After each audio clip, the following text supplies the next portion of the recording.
Bonjour à toutes et à tous, bienvenue. C'est une nouvelle édition spéciale de Sens Public que je vous propose, 100% politique, à 18 jours du premier tour des élections législatives. Et c'est Emmanuel Macron qui lance la campagne de la majorité présidentielle. Conférence de presse d'1h30 ce matin pour justifier la dissolution, appelée à mobiliser un bloc central contre les extrêmes. Mais dans son propre camp, nombreux sont ceux qui espèrent que le président s'efface jusqu'au 30 juin. En est-il capable? Qui va diriger ses troupes déboussolées? Un accord de gouvernement serait-il possible après le 7 juillet avec les LR et les socialistes qui rejettent les extrêmes? On en débat dans une minute.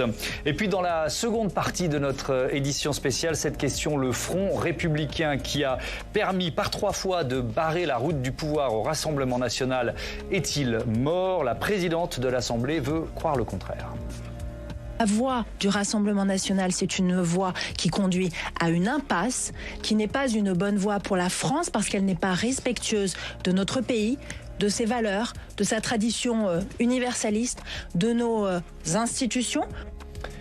Pourquoi ce fonds républicain est-il en voie de disparition? Les LR qui ont exclu Éric Ciotti aujourd'hui peuvent-ils encore y participer? La France insoumise de Jean-Luc Mélenchon est-elle en train de devenir le nouvel épouvantail pour la droite républicaine? Réponse dans 3 quarts d'heure. Mais d'abord donc Emmanuel Macron, de nouveau en première ligne, les grandes lignes de la conférence de presse présidentielle avec Jérôme Rabier. Emmanuel Macron ne bouge pas de sa ligne, il défend son choix de dissoudre l'Assemblée, l'assume même, réclamant au pays une clarification politique. Pour le chef de l'État, face aux candidats soutenus par l'Élysée, il n'y a que des mauvais choix qui conduiraient à une impasse. La droite donc, et tous ceux qui ont suivi le président des Républicains, M. Ciotti, tournent ainsi le dos, en quelques heures, à l'héritage du général de Gaulle, de Jacques Chirac et de Nicolas Sarkozy. Du côté de la gauche républicaine et ses dirigeants vient de s'allier avec l'extrême gauche qui s'est, durant la même campagne, rendu coupable d'antisémitisme, de communautarisme, d'antiparlementarisme et au fond de rupture de fait avec beaucoup, là aussi, de valeurs de la République. Le seul camp raisonnable est donc pour lui le bloc central, celui de son ancienne majorité, même s'il concède qu'il faudra l'ouvrir à d'autres avant ou après les élections, comme s'il anticipait une absence de majorité. C'est-à-dire que nous sommes prêts à intégrer les propositions de sociodémocrates comme de responsables venant de la droite gaulliste ou d'écologistes, soit en matière d'ordre républicain, de justice sociale, d'écologie, qui viendraient nourrir cette cohérence. Côté proposition, le chef de l'État n'a pas fait de grandes annonces, laissant à ses troupes le choix des mesures à défendre, derrière le cap qu'il donne et qui a peu bougé. Emmanuel Macron a toutefois lancé l'idée d'un nouveau grand débat thématique. Placer avec tous les élus, les bénévoles, les associations qui vivent cela, les entreprises qui vivent cela au quotidien, ouvrir un grand débat sur la laïcité et prendre des mesures claires sur les sujets qui sont à régler et à trancher. Le chef de l'État a confirmé qu'il ne démissionnerait pas, peu importe le résultat, et qu'il restait confiant. Je n'ai pas l'esprit de défaite. Je pense que les Françaises et les Français sont intelligents, voient ce qui est cohérent, ce qui ne l'est pas, savent faire la différence entre exprimer une colère et avoir un projet de sérieux, ont un idéal. Donc je ne crois pas du tout que le pire puisse advenir. Vous voyez, je suis un indécrottable optimiste. Un mantra répété à plusieurs reprises comme pour mieux motiver ses troupes qui vont s'engager dans le difficile combat des législatives. Emmanuel Macron doit-il s'effacer pendant ces 3 semaines de campagne des législatives? On en débat avec Anne-Charlène Bézina. Bonsoir. Bonsoir. Bienvenue à vous. Vous êtes maître de conférences en droit public et constitutionnaliste. Jean Garrigue, bonsoir. Bonsoir Thomas. Bienvenue, historien, président du comité d'histoire parlementaire, auteur de Jours heureux quand les Français rêvaient ensemble chez Payot. Valérie Lecable, bonsoir. Bienvenue Valérie, éditorialiste politique sur le site lejournal.info. Mathieu Croissando, bonsoir Mathieu. Bonsoir à tous. Politique. Alors, on va faire un premier chapitre Emmanuel Macron. Ensuite, on aura un chapitre Éric Ciotti et un chapitre gauche. Et puis, on reviendra un peu à Emmanuel Macron. Voilà, je vous donne le programme de ce débat qui est forcément riche. La période est quand même particulière. Qu'est-ce que vous retenez pour démarrer avec cette conférence de presse présidentielle, Anne-Charlène Bézina? Qu'est-ce qui en ressort pour vous, cette nouvelle énième prise de parole? finalement quelque chose d'assez classique, d'assez vu et revu. C'est-à-dire que le président Emmanuel Macron reste le président Emmanuel Macron. Mais pouvait-il en être autrement ? En réalité, il incarne complètement à nouveau son personnage. C'est-à-dire qu'il est comptable de son bilan, qu'il essaye de défendre. Et à la fois, il essaye de dessiner un nouveau cap, mais dans la continuité du précédent. Donc, on voit mal en quoi cela peut aider la campagne à venir, ou en tout cas qui a déjà commencé. Mais le président est aussi face à une ornière, c'est-à-dire que c'est lui-même qui a fixé un délai inédit sous la Ve République pour une élection législative, et son bloc est le dernier à s'être mis en marche, alors, sans faire de mauvais jeu de mots avec le nom du mouvement, parce que précisément il faut imprimer une bannière, savoir où on en est, et donc le cap qu'il a fixé me semble manquer un petit peu de clarté, d'ambition, de nouveauté. Peut-être qu'on aurait pu attendre de lui quelque chose de plus gaullien, étant donné qu'il aime bien filer la métaphore du général de Gaulle. Je vous ai compris, ça aurait pu être intéressant. Ouais, alors dimanche, en entendant, comme tout le monde avec surprise, la décision de dissolution, je me suis dit, tiens, Jupiter est de retour, il a fait parler la foudre. Et là, en l'écoutant lors de sa conférence, j'avais un peu l'impression qu'il contemplait les dégâts. Jean Garry, est-ce que vous êtes dans cet état d'esprit ? Oui et non, parce que j'ai quand même l'impression surtout que ce discours était destiné à, comment dire, comme disait Édouard Philippe, à faire bouger la poutre. C'est-à-dire qu'on voit bien qu'il a mis l'accent sur les divisions, les blocs qui s'opposent à lui, ou plutôt des blocs intermédiaires, c'est-à-dire de la social-démocratie qui se rallie à cette nouvelle NUPES qui va s'appeler Front Populaire, qui n'a rien à voir d'ailleurs avec le Front Populaire, on pourrait expliquer pourquoi après. Et puis de l'autre côté, ces tensions au sein des LR qui poussent Éric Ciotti à aller vers le Rassemblement national. Ce qui veut dire que l'alternative possible qui se dégageait notamment du côté d'un Glucksmann pendant les élections européennes est complètement rayé de la carte. Le succès de Raphaël Glucksmann, il a été gommé en quelques heures. Et qu'on revient à un affrontement, j'allais dire bipolaire, en tout cas un affrontement majeur entre le camp du président et puis le Rassemblement national. Je pense que c'était ça le message essentiel de ce discours. On y reviendra au nouveau Front Populaire et à la place de Raphaël Glucksmann dans ce mécano. Valérie Lecable, le bloc central contre les extrêmes, c'est finalement ce qui ressort encore une fois du discours d'Emmanuel Macron. Est-ce que ça vous semble une stratégie suicidaire aujourd'hui ? Si vous voulez, Thomas, moi je trouve qu'il y a eu deux parties dans cette allocution. La première partie qui n'était pas si mauvaise que ça, parce qu'on lui en veut tous de cette dissolution. Enfin, il y a tellement de risques, c'est tellement fou que... Et je trouve qu'il ne s'est pas si mal défendu là-dessus. C'est-à-dire, le sursaut, c'est maintenant, la clarification, c'est maintenant, la façon dont il était au dos du mur pendant 2 ans, il avait essayé de constituer une majorité sans y arriver, la motion de censure qui se profilait en octobre. Tout ça, je l'ai trouvé assez convaincant. Après, sur la deuxième partie, c'est-à-dire le bloc central contre les extrêmes, je l'ai trouvé juste exaspérant. Exaspérant pour plusieurs raisons. Un, c'est sa stratégie depuis 7 ans qu'il est là. Okay, c'est lui qui a institué ça, c'est lui qui a cassé la traditionnelle alternance qu'il y avait dans ce pays et qui permet une fois à la droite et une fois à la gauche de gouverner. C'est lui qui, avec sa théorie du dépassement, a tout mis à la poubelle, a tout détruit en fait, et du coup a constitué ce bloc central. Sauf que ce bloc central, aujourd'hui, il ne fonctionne plus. D'abord, ce n'est pas juste, je suis désolée, on en parlera peut-être tout à l'heure, de renvoyer dos à dos l'extrême droite et l'extrême gauche. Pour moi, il y a une différence absolument fondamentale, et en plus, il s'est trompé dans les chiffres. Il a dit LFI aura 300 sièges, c'est pas vrai, c'est 229, c'est pas la même chose, et c'est 100 de moins que la dernière fois en 2022. Donc, il a exagéré, il n'a pas été précis là-dessus, et je trouve que c'est un jeu extrêmement dangereux, parce qu'il ne peut pas en même temps demander à des sociodémocrates de le rejoindre, ou même à des LR modérés de le rejoindre, et en même temps les mettre dans le même panier que le LFI ou que le Rassemblement national. Donc, je trouve cette stratégie dangereuse, maladroite et agaçante, et moi, j'ai qu'une peur, sincèrement, je vous le dis sincèrement, c'est qu'il ait un score extrêmement faible avec une stratégie pareille, parce que j'ai l'impression que les Français, ils sont plus prêts à refaire le film de c'est moi ou les extrêmes. Alors, vous évoquiez la première partie de son discours, finalement la justification de la dissolution. Il fallait clarifier les positions des uns et des autres. On écoute le président de la République. Tout le monde voyait monter l'eau de l'extrême droite. Tout le monde, dans les cafés, dans les coursives, dans vos déjeuners politiques et les offres que vous faites avec les responsables politiques, je les lis dans vos colonnes, Tout le monde disait « l'extrême droite arrive, en 2027, il donnera les clés du pouvoir à Madame Le Pen, c'est déjà écrit ». Mais tout le monde y allait de ses petits calculs, chacun tirait ses bords, chacun menait sa barque. Ben non, moi je ne veux justement pas donner les clés du pouvoir à l'extrême droite en 2027. Donc j'assume totalement d'avoir déclenché un mouvement de clarification, d'abord parce que les Français nous l'ont demandé dimanche. Quand 50% des Français votent aux extrêmes, que vous avez une majorité relative à l'Assemblée, vous ne pouvez pas leur dire on continue comme si de rien n'était. Ce n'est pas les respecter, ce n'est pas les entendre. Anne-Charlène Bézina, j'ai lu, vous avez publié une tribune pour Figaro Vox. Vous faites l'historique des dissolutions.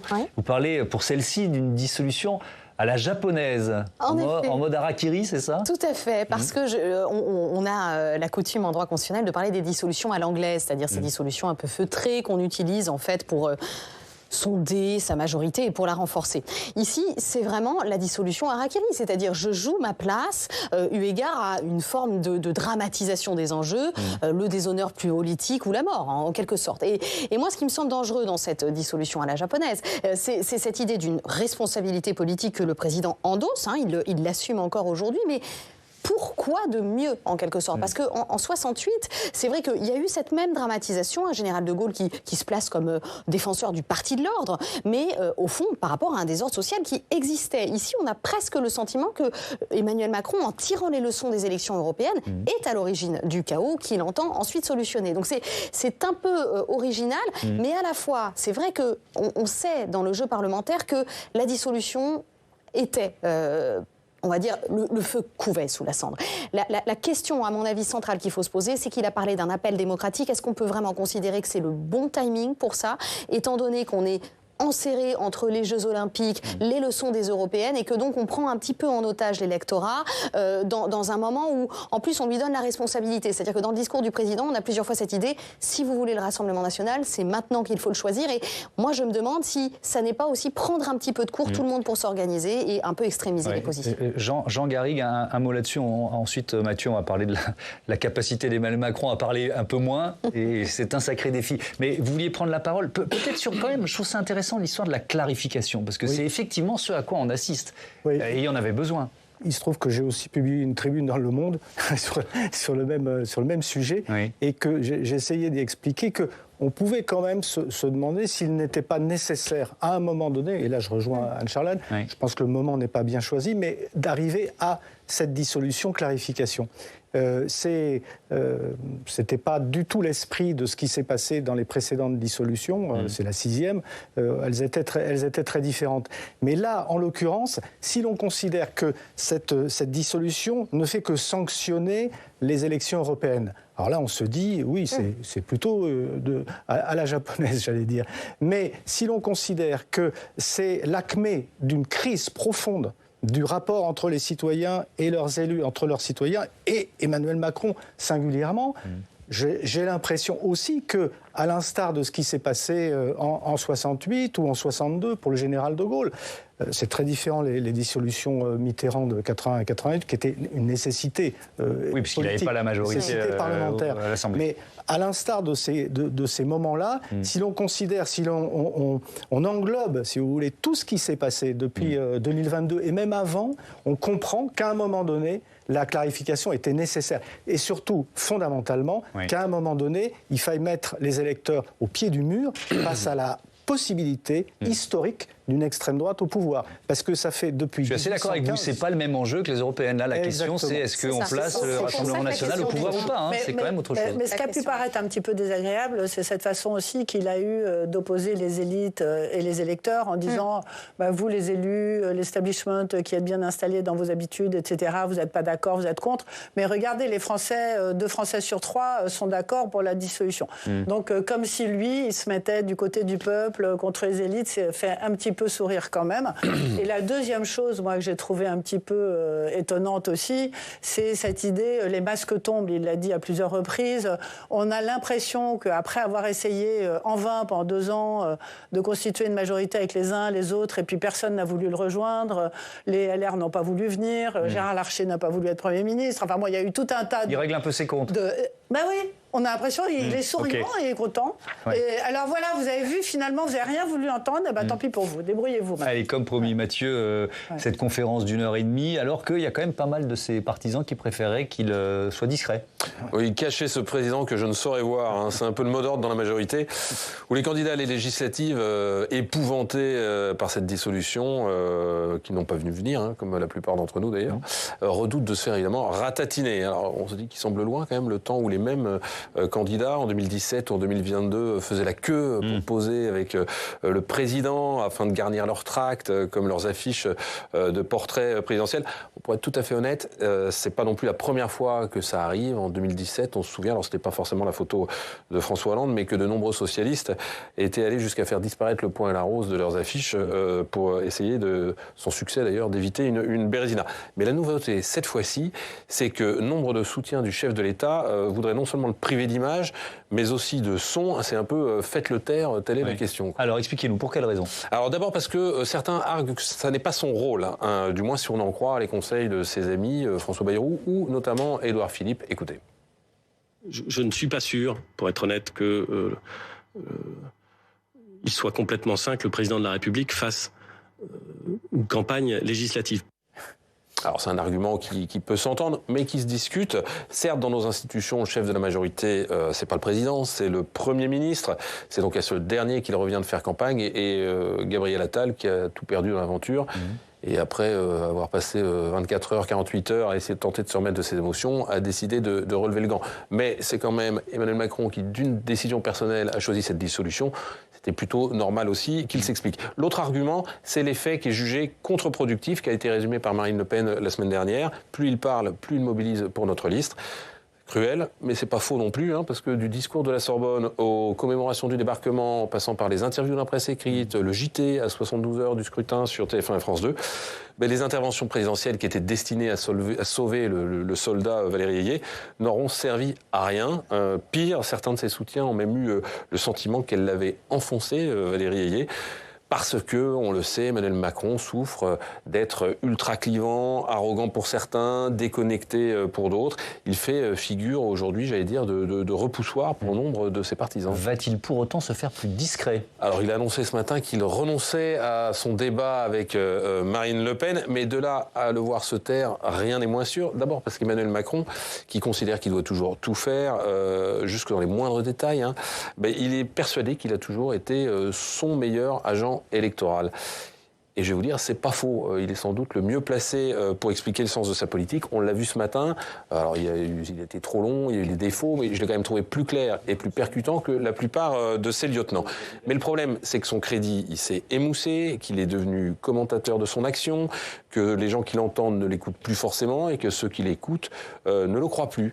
Il y a 30 ans, un homme qui avait conseillé à la fois François Mitterrand et Jacques Chirac avait théorisé la stratégie du silence, où on jouait sur la rareté de la parole présidentielle pour lui donner plus de poids dans l'opinion. Alors le temps médiatique et politique n'est aujourd'hui évidemment plus le même, mais Emmanuel Macron est sans doute un président qui parle trop et qui du coup n'imprime plus. Cet homme, c'était Jacques Pilan. Évidemment, Jean Garrigue, la rareté de la parole présidentielle pourrait-elle sauver quelques députés Renaissance? Écoutez, c'est vraisemblable. Il ne faut jamais oublier que les élections législatives, c'est 577 élections différentes, avec des contextes différents. Le poids des réalités locales, le poids des alliances, etc. Beaucoup de choses vont se jouer que, pour l'instant, personne n'est incapable de prévoir. Mais il est certain, mais c'est très bien vu par Mathieu, comme toujours, c'est que l'image Macron, aujourd'hui, c'est plus quelque chose de positif. Et effectivement, il n'imprime plus, il a une parole qu'il croit performative. C'est-à-dire que à partir de qu'il dise quelque chose, forcément, ça se réalise. Mais ça ne se réalise plus. Il n'est plus le maître des horloges. Là, en l'occurrence, conjoncturellement, puisqu'il nous emmène cette dissolution qui n'était pas prévue. Mais voilà, il n'a plus cette possibilité de peser véritablement sur l'élection. J'ajouterais que la mise à l'écart d'un Premier ministre qui finalement avait plutôt fait bien son travail jusqu'à présent. Enfin, sauf qu'il a été nommé pour concurrencer ou faire le match contre Jordan Bardella et que Jordan Bardella a fait 31,5 aux européennes. C'est quand même aussi un peu l'échec de Gabriel Attal. Mais je parle de son métier de Premier ministre, pas de son métier de communicant de la Macronie. Ouais. Mais je trouve que sur le plan institutionnel, je suis dérangé par cette mise à l'écart. On a un couple exécutif bicéphale, c'est pas pour que le Premier ministre inaugure les chrysanthèmes. Valérie Lecable, ensuite on parle des LR. Il y a beaucoup de choses à dire sur Éric Ciotti et les LR aujourd'hui. Valérie. Non, mais ce qui est inquiétant, c'est qu'au-delà de l'image elle-même d'Emmanuel Macron, c'est la Macronie d'une façon générale. Parce que quand vous regardez les élections depuis 2017, certes, il a fait ce hold-up du siècle en 2017 et les législatives ont été victorieuses d'un foulée. Mais depuis cette date-là, les élections locales, que ce soit municipales, législatives, etc., n'ont pas été une réussite. Sincèrement, il a réussi à se faire réélire président lui-même en 2022, mais il y a, je pense, en plus de ça, une sorte de déficit localement, justement, et je pense que c'est là-dessus que parient les LR qui sont implantés depuis extrêmement longtemps, les socialistes qui sont implantés depuis extrêmement longtemps, et en France, quand vous êtes dans les mairies ou dans les circonscriptions pour les députés et les sénateurs, c'est la même chose. Vous n'êtes pas dans la Macronie, vous êtes dans l'alternance classique, droite-gauche, etc. Donc ça va être très compliqué pour eux, parce que s'ils n'ont plus leur chef de guerre pour aller chercher les voix et pour remporter les choses un peu de façon subliminale, chacun localement d'abord il va y avoir des triangulaires, il va y avoir une gauche Front populaire forte parce qu'ils sont unis et un RN fort. Et comment on va faire renaissance dans le trou de souris qui va rester entre ces deux blocs-là? C'est ça la question qui se pose aujourd'hui en fait. Avec donc au parti LR, une décision qui a été prise en bureau politique, l'exclusion du président Éric Ciotti. Beaucoup de réactions, on vous en propose une, celle de Xavier Bertrand, le président de la région des Hauts-de-France. Le bureau politique, à l'unanimité, décide de l'exclure comme adhérent. Il n'est pas seulement ex-président républicain, il est aussi un ex-adhérent des Républicains. Et il peut continuer toute l'agitation qu'il veut. Il peut chercher, pour servir Madame Le Pen, à nous gêner. Les choses sont maintenant claires. Les Républicains, aujourd'hui, ont voulu laver leur honneur, qui avait été sali par M. Ciotti. Voilà pour l'une des nombreuses réactions de leaders de LR à la suite de ce bureau politique. Et puis en cette fin de mercredi après-midi, on apprend de la bouche d'Olivier Marleix, le président du groupe LR à l'Assemblée nationale, déclaration faite à l'agence France-Presse. LR investit tous ses députés sortants, sauf Ciotti et une de ses proches. Anne-Charline Bézina, ça répond déjà à une première question qu'on se posait. Évidemment, tout est susceptible d'évolution, mais combien de députés sortants LR susceptibles de suivre Éric Ciotti dans cette alliance avec le Rassemblement national? A priori, si l'on en croit Olivier Marleix, il n'y en a pas beaucoup. Alors, c'est en effet la question qui résulte du 13h d'hier. C'est qui Éric Ciotti représente-t-il en réalité dans cette nouvelle alliance? Il y a aussi une sous-question dans celle-ci, c'est est-ce que le match qu'essaye de jouer Éric Ciotti entre finalement la base, c'est-à-dire les adhérents, les électeurs, les sympathisants et les députés et les élus locaux est une réalité, c'est-à-dire est-ce qu'il est vraiment suivi par l'opinion et les sympathisants? Ça, les données de la sociologie du vote laissent quand même entendre qu'il y a une vraie division quand même dans les électeurs, c'est-à-dire que eux-mêmes sont un peu scindés en trois blocs en fait entre ceux qui souhaiteraient un rapprochement plutôt central, ceux qui souhaitent une identité complètement à part entière des LR et ceux qui sont plus proches du Rassemblement national. Donc on a affaire à un électorat divisé, à un parti divisé, et moi je ne suis pas sûre pour être franche, que le parti Les Républicains en tant que tel puisse continuer à exister sous cette mouture alors que des dissensions aussi fortes quand même font travailler la poutre, pour reprendre encore une fois l'expression d'Édouard Philippe qui va devenir célèbre. Et j'ajoute un point, juridiquement évidemment il y aura une bataille qui aura un retentissement politique, Éric Ciotti l'a déjà dit aujourd'hui. Parce qu'il faut être honnête, rien dans les statuts ni dans le règlement intérieur, contrairement à ce que Agnès Evren a avancé sur X justement, ne justifie la décision d'exclure le président. Ça veut dire que le bureau, bureau politique qui s'est déroulé cet après-midi, ils ont tordu les statuts de LR pour l'organiser. Exactement, parce qu'en fait, ils ont fait d'Éric Ciotti un adhérent, ce qui est une réalité juridique. Mais quand un adhérent a justement un mandat politique, la décision revient au bureau politique présidé par le président. Donc, on a affaire à un serpent qui se mord la queue, parce que exclure le président sans le président, eh bien, c'est absolument impossible. Donc, évidemment, il sera de bonne guerre, j'imagine, pour Éric Ciotti de continuer à jouer. Il l'a dit, d'ailleurs, je suis encore président juridiquement. Donc, la bataille juridique je reste président du parti LR. Voilà, la bataille juridique, je crois qu'on a nourrir le verbatim de ce tweet d'Éric Ciotti. Ça veut dire qu'il va se présenter, Valérie Lecable, devant les électeurs niçois. Alors, je ne sais pas ce qu'il va faire, mais on peut imaginer qu'il garde le logo LR sur son affiche. Est-ce que c'est plus porteur que de mettre le logo RN ? Vous voyez ce que je veux dire ? Écoutez, je pense que ça sera peut-être un entre-deux, un truc qui ressemblera à LR sans l'être tout à fait. Moi, j'aimerais bien croire que peu de députés LR vont le suivre, mais j'en suis pas tout à fait sûre. C'est pour ça que j'ai pris pas mal de précautions. C'est la déclaration d'Olivier Marleix. Mais c'est vrai qu'on n'arrête pas de dire il y a un tiers, c'est-à-dire un tiers des LR qui sont plutôt proches RN, un tiers qui sont plutôt proches Macron et un tiers qui veulent rester indépendants sur ceux qui sont actuellement à l'Assemblée nationale. Je pense que ce chiffre n'est pas faux.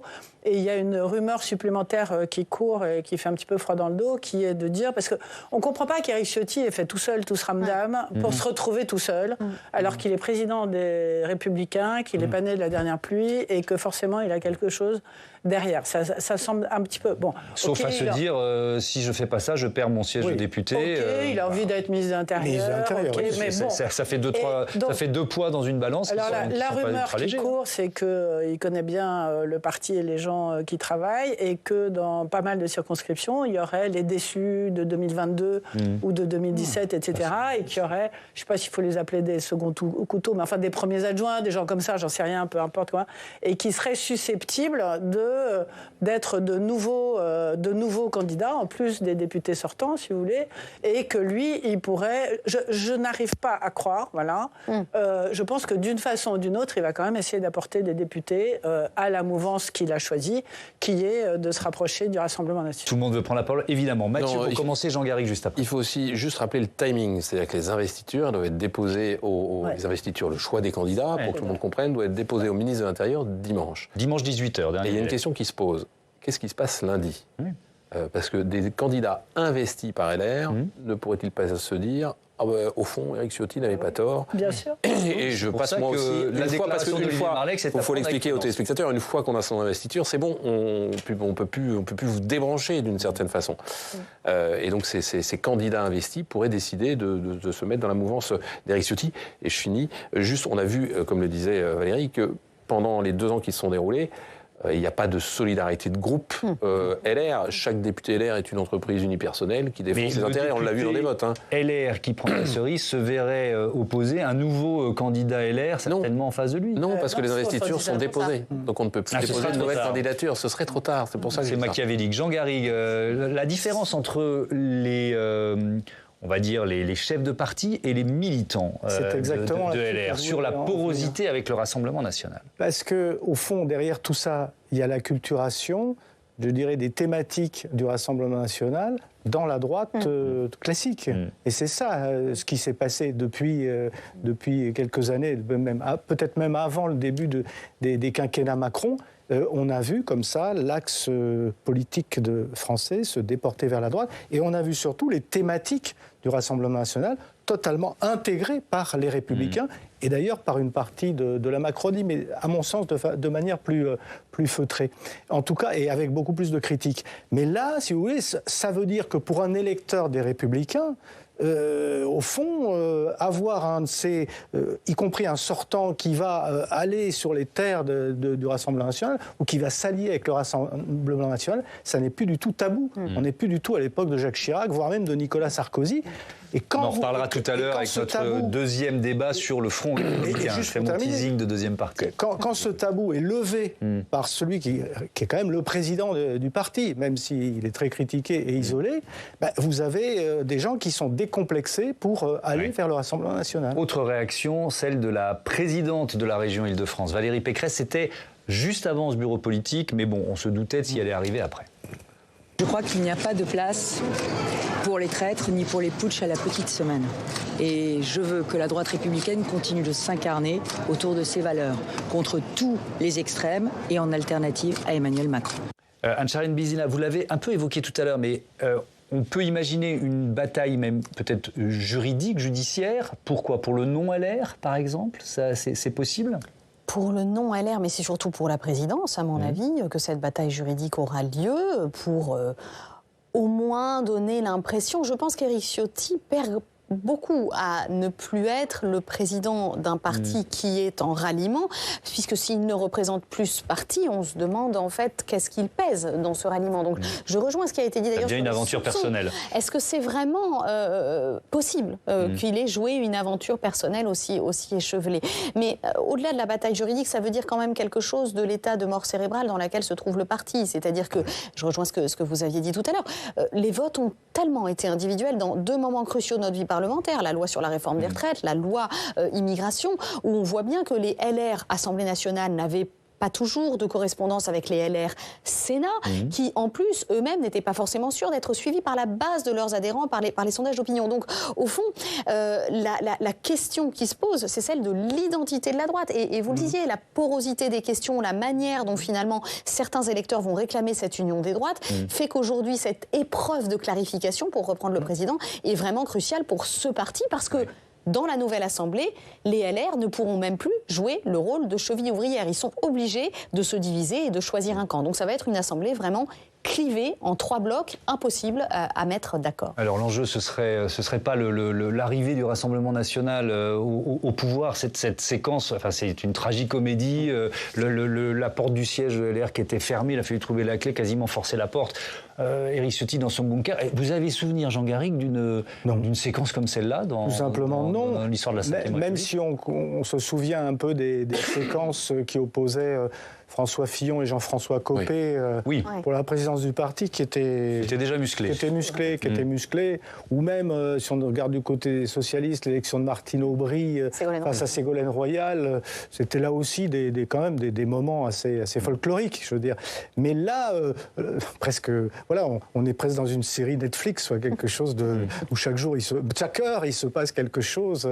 Alors que, si on prend là encore un tout petit peu de distance, qu'est-ce qu'on pouvait attendre malgré tout de la séquence, au-delà même des élections qui viennent, mais de cette séquence de fin de règne, j'allais dire, d'Emmanuel Macron? C'est une recomposition politique qui verrait se reconstituer, en tout cas c'est ce qui serait intéressant sur le plan politique, un bloc social-démocrate qui ne soit pas associé à la France insoumise, d'un côté, et de l'autre côté, une droite conservatrice, libérale, ou appelons-la démocrate chrétienne, mais enfin qui renouerait avec ce bipartisme qu'on avait connu et qui ferait renaître ces partis, alors qui, pour moi, n'ont pas été, je dirais, détruits par Emmanuel Macron, mais qui sont d'abord autodétruits avant qu'ils prennent la place. Mais simplement, vous voyez, on aurait pu assister à ça. Et moi, j'ai l'impression qu'on va exactement sur le chemin contraire. Ouais, allez, il nous reste un peu moins d'un quart d'heure dans ce premier débat. On va parler tout de suite de la gauche, de ce nouveau Front populaire. Et puis ensuite, on verra si Emmanuel Macron a quand même amorcé un mea culpa lors de sa conférence de presse. Je commence avec cette clarification à gauche. L'une des informations de ce mercredi, c'est l'officialisation du partage des 577 circonscriptions pour ces législatives anticipées. LFI 229 candidatures. Le Parti socialiste 175, Europe Écologie Les Verts 92 et le Parti communiste 50 candidatures. Valérie Lecable, il y a un parti qui manque dans cet accord, c'est Place Publique de Raphaël Glucksmann. Est-ce qu'il a été en partie dépossédé de son succès aux européennes? Écoutez, je n'ai pas l'information, mais je pense qu'il est intégré dans les candidatures du Parti socialiste. Voilà. Après, il faut savoir, j'ai vu le chiffre de 10 que je ne peux pas confirmer, donc ça sera à confirmer. Mais je vous voyais tiquer tout à l'heure quand je disais qu'il s'était fait voler son succès. Vous n'êtes pas tout à fait d'accord ? Je ne suis pas tout à fait d'accord parce que si vous remettez vos chiffres, là, vous vous apercevez quand même que le Parti socialiste a, merci beaucoup, la régie, a 100 députés, 100 candidats, pas députés, 100 candidats de plus, très exactement 105 candidats de plus qu'en 2022, que la dernière fois. Oui. Et LFI, à l'inverse, on a beaucoup moins. Et LFI en a 101 de moins. Oui. Donc ça a quand même, c'est quand même grâce à Raphaël Glucksmann, et il faut lui rendre ça et vraiment lui donner ça, que cette inversion de rapport de force entre LFI et le Parti socialiste a pu être imposée. Et il faut rajouter que comme la doctrine, c'est de reconduire les sortants, LFI en avait 75 et le Parti socialiste en avait 30, l'écart n'est plus que de 9 députés. Parce qu'en fait, les candidats, vous en avez 150 nouveaux chez LFI et 145 nouveaux au PS, ce qui fait un écart uniquement de 9 candidats.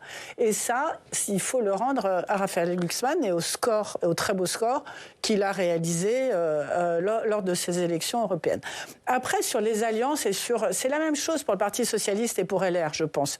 Il y a un sondage qui est sorti hier qui est extrêmement intéressant de l'IFOP, parce que ce qui a changé, c'est le score du Rassemblement national. Ils ont 35% le Rassemblement national. Donc ça veut dire que LR... Enfin, ils ont 31,5 aux européennes. Dans le sondage, voilà, soyons précis. Pour les élections législatives, excusez-moi, il y a un sondage qui est sorti hier, réalisé par l'IFOP. Donc projection, pourcentage de voix au premier tour. Exactement. C'est le seul, moi, que j'ai vu d'à peu près sérieux depuis le début. Le RN est à 35%. Après, si vous prenez les partis individuellement, le Parti socialiste descend à 13%. Ensuite, vous avez donc Renaissance à 18%, enfin ensemble, ils appellent ça, et LR à 9%. Or, vous savez qu'en France, il faut, pour se présenter au deuxième tour des élections... Au 12,5% des inscrits. Pas des votants, des inscrits. Donc, si vous voulez, avec ces tout petits chiffres, que ce soit...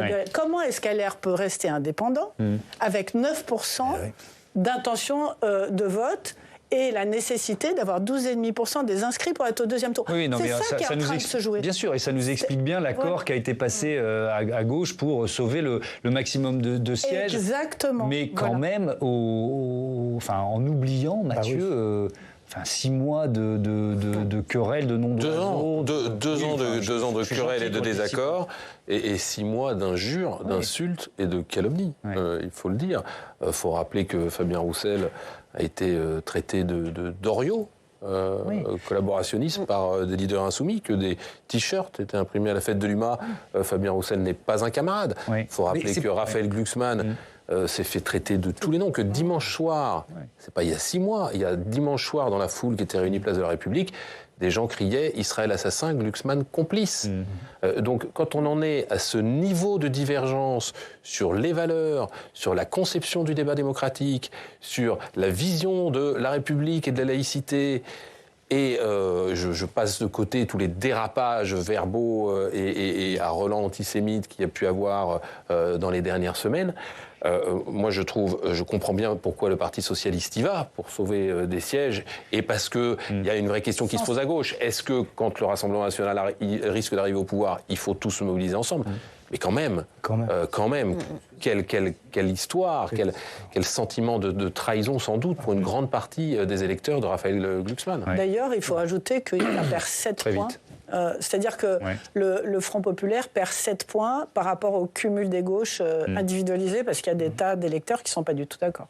Avec peut-être un mot, Anne-Charline Bézina, sur effectivement des électeurs, ce que vous disiez, qui ont voté Glucksmann, mais qui ne veulent surtout pas de Jean-Luc Mélenchon, qui vont peut-être déserter les députés qui se présenteront sur cette bannière. C'est aussi un risque pris par le nouveau Front populaire. Oui, précisément, parce que moi j'ai le sentiment qu'en fait ce qu'on retient, alors votre calcul est tout à fait précieux, mais ce qu'on retient à la lecture, c'est qu'au fond, le score est inversement proportionnel au score obtenu aux européennes. C'est-à-dire que LFI se place derrière Place Publique, alors que là, c'est Place Publique qui suit LFI. Donc je pense que c'est le sentiment populaire qui va s'en dégager. Et en plus, Raphaël Glucksmann avait quand même beaucoup séduit le centre. Donc là encore, le PS, à mon avis, aura un électorat divisé en deux. Très vite, Jean, parce que j'ai pas vu filer le temps, j'ai à peine le temps de la chronique. Il faudra juste regarder dans quelles circonscriptions les uns et les autres ont été placés, parce qu'il y a des circonscriptions qui ne sont pas du tout gagnables. Évidemment. Et c'est dans ces détails-là qui n'en sont pas qu'il faudra évidemment se plonger pour savoir la teneur de cet accord. Allez, comme promis, les mea culpa d'Emmanuel Macron avec Jonathan Dupriez, parce que bon, c'est assez rare avec le président de la République. Bonsoir, Jonathan. Mais il y a eu un certain nombre de mea culpa présidentiels. présidentielle. Mais absolument, Thomas. C'est comme si on avait assisté presque à une sorte de bilan avant des élections de demi-mandat, si l'on peut dire. Emmanuel Macron, il est très peu habitué à ce type de posture. On le dit souvent d'ailleurs, jupitérien, comme ça, en surplomb, assez réticent à expliquer ses échecs. Et là, il a reconnu quand même des failles, des erreurs. Face aux 170 journalistes accrédités, il a mis les pieds dans le plat, notamment en reconnaissant une défaite cinglante aux européennes dimanche. Et plus surprenant, le président de la République a aussi pris sa part face à la montée de l'extrême droite en France. Une explication de texte qui a tout de même surpris l'assistance. Écoutez, c'était en toute fin de conférence de presse.